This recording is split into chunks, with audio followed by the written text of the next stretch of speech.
Sir, kalma lang, kalma lang. Wait lang, wait lang. Ano po? Please. Sir, please, calm down. Pasabihin niya. I'm the manager of this restaurant. Baka naman madadaan natin to sa malumangin na usapan. Kalma lang. Ikaw ang manager. So ikaw pala may kasalanan nito. Sir Francis? Yung ginagawa niyo mo na yun dito. Sir, please, calm down. Susunod, ayusin mo yung palaad sa branch mo. Sorry, sir. Amo ko po Saan yan. ka ba eh? Pasensya na, sir. Richie, ayusin mo na yung pagkain niya. Dali. Opo, sir. Go, go, go. Sir? Sir Francis, tama ba yung dinig ko? Manager ka dito? Yes, tama. Baka hindi ka magaling sa trabaho mo. Tingnan mo nga, ang gulo-gulo sa branch mo. Uy, Champol. Hindi pa kasi masyadong gamay ng staff yung recipe ng batchoy sa buko. Tapos hindi ko sinusupot ng dating manager. We're understaffed. In other words, problemado kami. Sir, gusto mo tulungan kita? Tata, you don't have to. Eh sir, tingnan mo nga nag-aaway-aaway na sila oh. Kaya tutulungan na kita. Ay, kuya! Yes, ma'am. Mayroon po kayong extra apron? Opo, sa locker room po. At kunin ko po kuya ah. Sige po. Tara kuya. Saka, ma'am. Ha? Hindi po, kuya. Ate po. Ay, sorry ate, tara. Sa locker room nila. Sorry naman.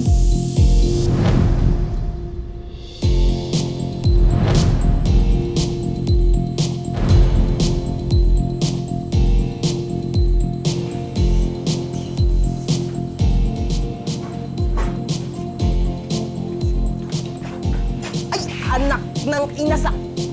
Ay, Madam Binis, sorry po.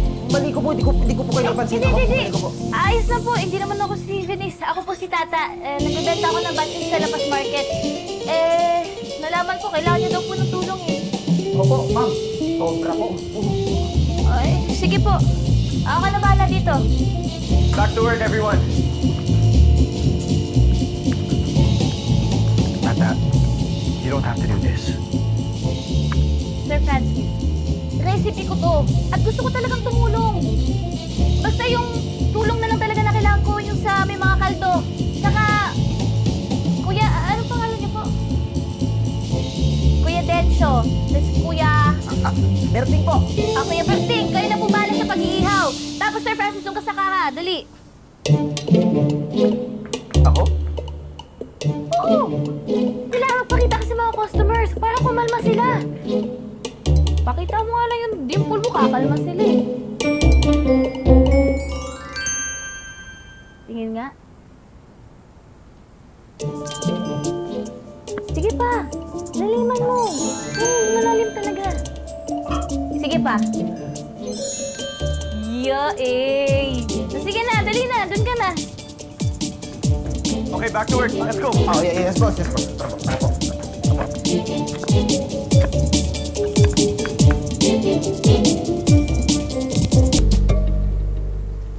Basta dire-diretso lang po tayo ha. Dapat alam natin yung ginagawa natin, okay? Opo, ma'am.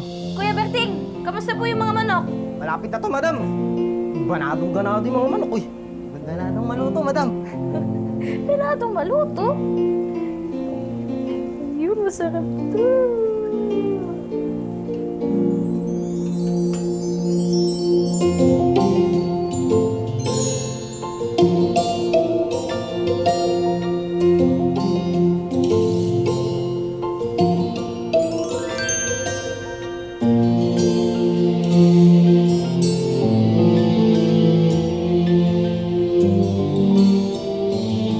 Oh, di ba? Di tumahimik yung mga gutom.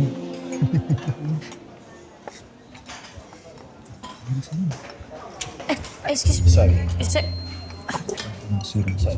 sir, lalamig na yung batchoy. Ako na magsaserve.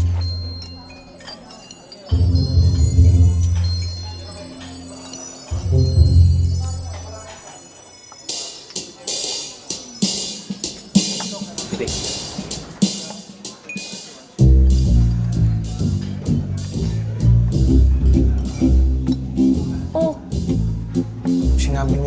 patentero kayo dito.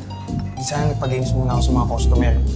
Hala, pag-init ng ulo mo, mainit pa sa kusina.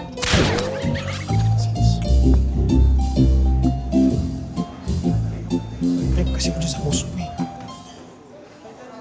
Alam mo, relax ka lang kaya.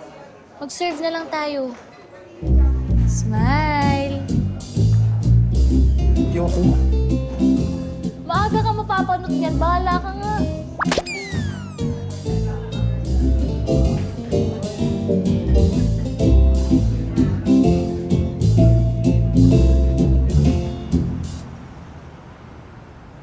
Dahil naubusan tayo ng pagkain sa restaurant, treat ko para sa inyo. Kain tayo. Oo, sige, game. Kain, tata.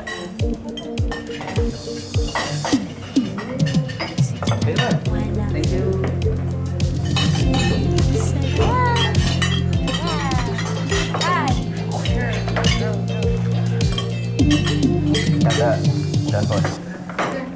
Para sa inyo pala.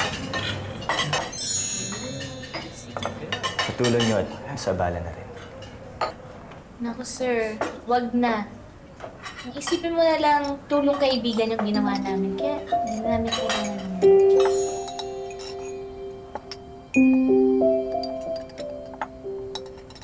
Oo. Kailangan ko to. Hindi naman kita kaibigan eh. Chocolate. Bakit? Tago ko na to, baka madali pa to dito.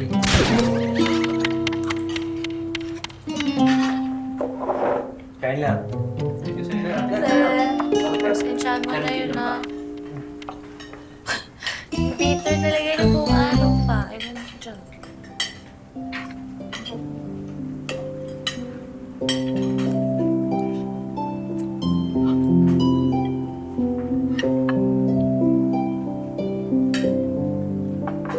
Tata.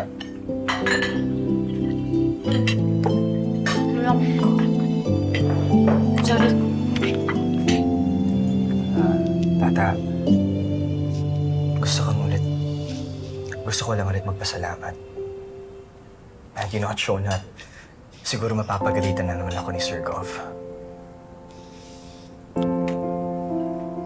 Alam mo, sir, dapat kasi, lakasan mo yung loob mo. Mahirap sa kusina pero nakita ko kayang-kaya mo naman eh. At alam mo, kaya mo din nakunin ulit yung loob ng mga magulang mo. At kapag pinanghinaan ka ng loob, sabihin mo na lang sa sarili mo, may ara ka sa gusto. Operahon mo gintanan para makuha mo. Yun yung motto namin ng pamilya ko.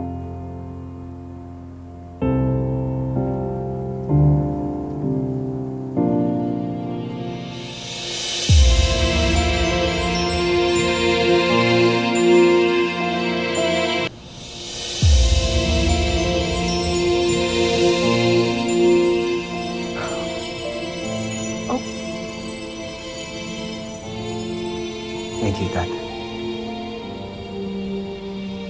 You don't know how important those words are to me. Na may nagtitiwala pa pala sa akin. Lalo na ngayon, bagsak na ako.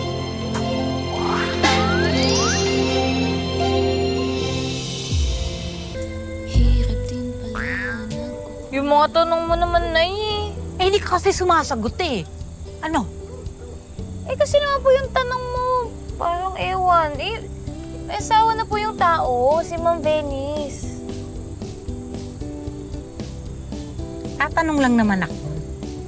Babae din kasi ako. Nanay mo ko. Konektado yung puso natin. Pero tama po kayo eh. Dapat lumayo na ako sa kanya. Ga, nagpanggap kayong mag-asawa. Di ba't sabi ko nga sa'yo, mahirap talaga yung pinaglalaroan nyo yung mga nararamdaman ninyo. Alam mo kung anong patutuluyan yan? Ikaw o siya ang mahuhulog? Hanggang kailan ba sasabihin na tunay? Hirap din pala nagkukunwari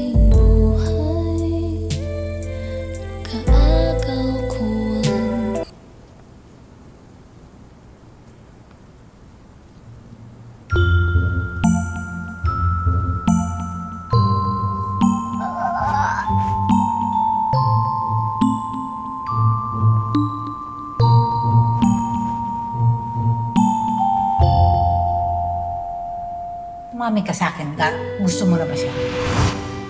Siguro na mabait po kasi si Sir Francis, kaya palapit po yung loob ko sa kanya.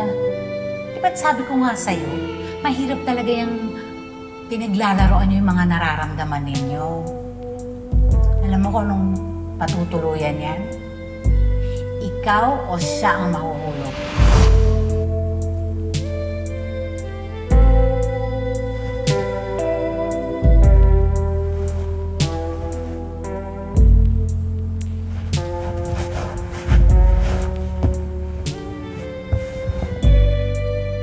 Tata, you don't have to do this. Sir Francis, gusto ko talagang tumulong. Isipin mo na lang, tulong kaibigan yung ginawa niya.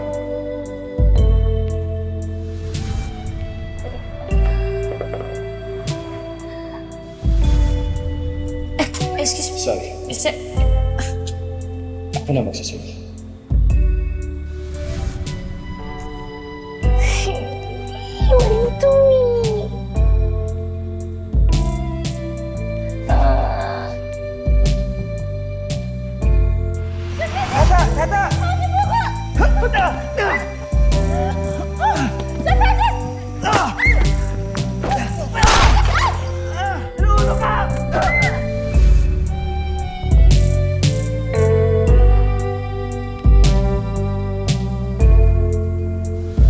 Di mo ako niligtas at tinulungan, sana wala kang sugat ngayon. gusto kumain ka na. Sakit nga yung tigaliran ko. Nga, ako na. Nga. Oo. Yan. Manamit? Hanamit. Alam mo, nung una akala ko problema lang ang dadalhin mo sa akin. Pero nagkamali ako. Kabuot sa imo. Swerte kung sino mang mamahalin mong tao, tata.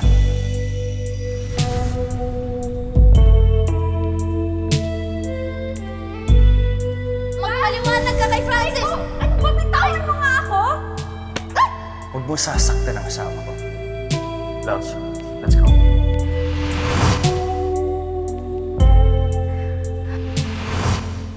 At hindi lang yun. Alam ko kung gaano niya pinapahalagan at minamahal ang pamilya niya. Dapat din yung kinakinig ko. Kinikinig naman sa inyo.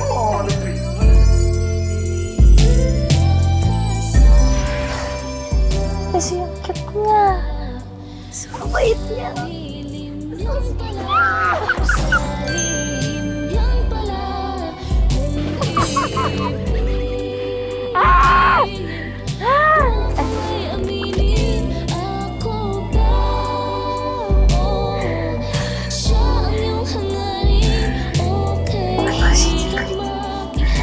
Kasi ang sakit niya. Ito sa pogi niya. Hindi ko na kaya.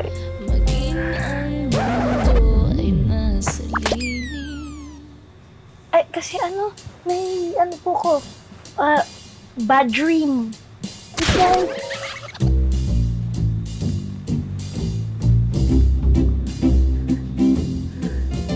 Ay, sorry.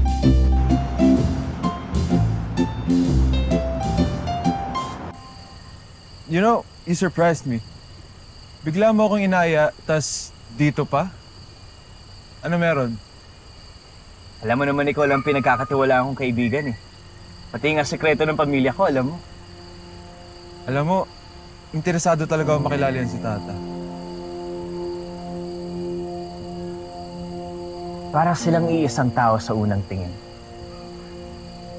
Pero pag nakilala mo sila ng gusto, magkaiba sila. Tapos there's things Tata does that I don't think Venice would ever do for me. Like? Venice never supported me at my work. Tapos nung naramdaman ko na parang lumulubog na ako, Tata was there to help me back up. Sir, gusto mong tulungan kita? You don't have to do this. Sir Francis, recipe ko to. At gusto ko talagang tumulong. Sir Francis, nung kasama ka. Dali. Ako? Oo. Kailangan pakita ka sa mga customers para kumalma sila. Pakita mo nga lang yung dimple mo, kakalma sila eh.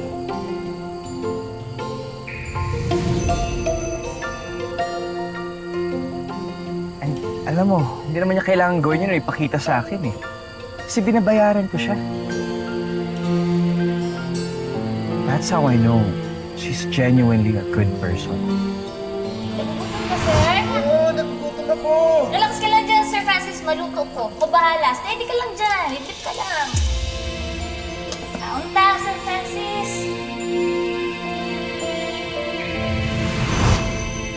Bro, wait lang ah. Don't tell me you're falling in love with her. Delix tayo dyan, bro. Kasal ka kay Venice.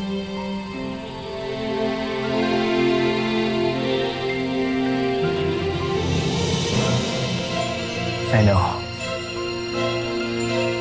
And I'm loyal to Venice. I would never cheat on her.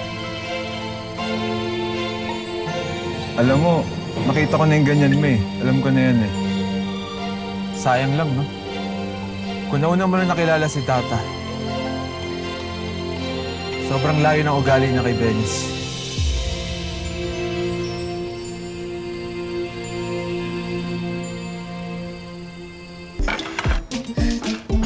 Anak, alam mo, itigil mo muna yan. Kausapin mo ko. Ano ba ang problema? Anak, alam mo, itigil mo muna yan. Kausapin mo ko. Ano ba ang problema? Sige. Makikinig kami. Kwento mo lang. Promise, di ka po magagalit. Nanay mo ako. Maiintindihan ko lahat.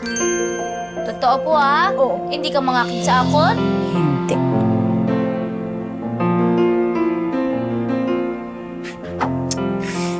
Kasi Nay, Hmm. sinungaling po ako sa iyo sa inyo, pati sa sarili ko. Di ba lagi ko po sinasabi na, hindi, wala. Eh, anong ibig mo sabihin sa hindi? Ano yung wala? Hindi kita maintindihan, anak. Nawala akong nararamdaman sa kanya. Oh, Na hindi ko siya gusto. oh. Na ayoko sa kanya. Pero Nay, habang tumatagal nararamdaman ko na parang nahulog na yung loob ko sa kanya eh. Sino nga, anak? Sino siya? Si Sir Francis! Oh, anak.